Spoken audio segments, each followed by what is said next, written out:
Um,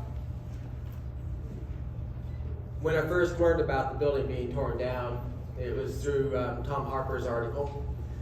And I thought, well, these things happen, but it hurts. And there's a lot of legacy here to be retained. The building is significant. I've had a few people ask me what my connection to all this is, and I said, well, I grew up with that statue out here being constructed, being created. It was a 15-year-long project. I remember back as early as the late 1960s, my father's teaching a sculpture workshop in Crested Butte, Colorado. You go online and look on maps and look at the streets of Crested Butte. It's quite well built up now. Back then, there was a couple of dirt roads and some buildings that looked like they'd been built 100 years earlier. During that time, there were proposed sketches for the window being sent to my father for his consultation on that. And that's my earliest memory of this project. And over the next 15 years, it's been mentioned how this whole project, this whole building, is the result of donations. A lot of volunteerism went into this. And it's true with the sculpture as well. It was one of those projects that my father wanted to do because he thought it was the right thing to do, not because he could make any money from it.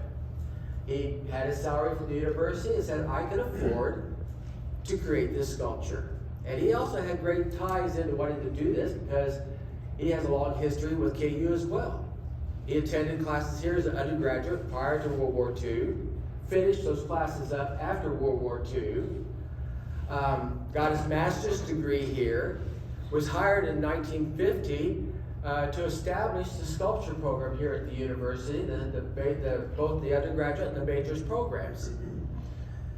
And in the early 1950s, he was commissioned by the university to redesign the university seal, where he kept all the original elements of the seal.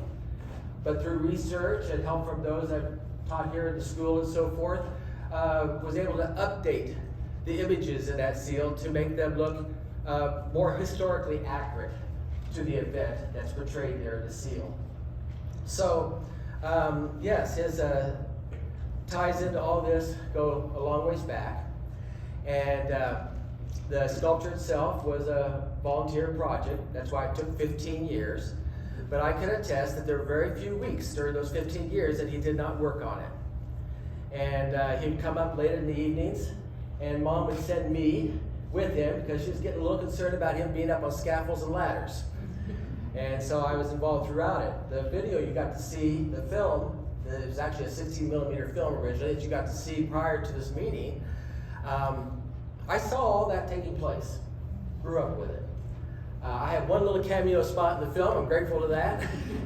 But that's not what's important. What's important is my dad's dedication and stick-to-itiveness, if that's a word. I are a KU graduate, so I can pick up anything. And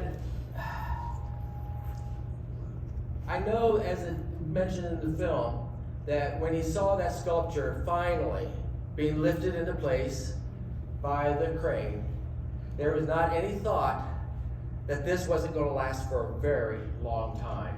The building is extremely solidly built, and bronze sculpture is known to last for centuries. And so, I just thought I'm going to give you a little bit of a sense of that background. This one little note is by rumor. I do not know this for an actual fact, but I always heard that when they dug the foundation for the sculpture, placing that, and I don't know, Dr. Miller, maybe you can attest to this, that when they dug down for the footing for the base, they broke into an old cistern. And they had to fill that all in. So the foundation of that sculpture is as big as the sculpture, if not more. And it'd be quite a chore to get that moved. But anyways, I appreciate everybody being here today. Are there any questions, any thoughts that you would like to ask about the sculpture and the relationship of it to the university and the building here?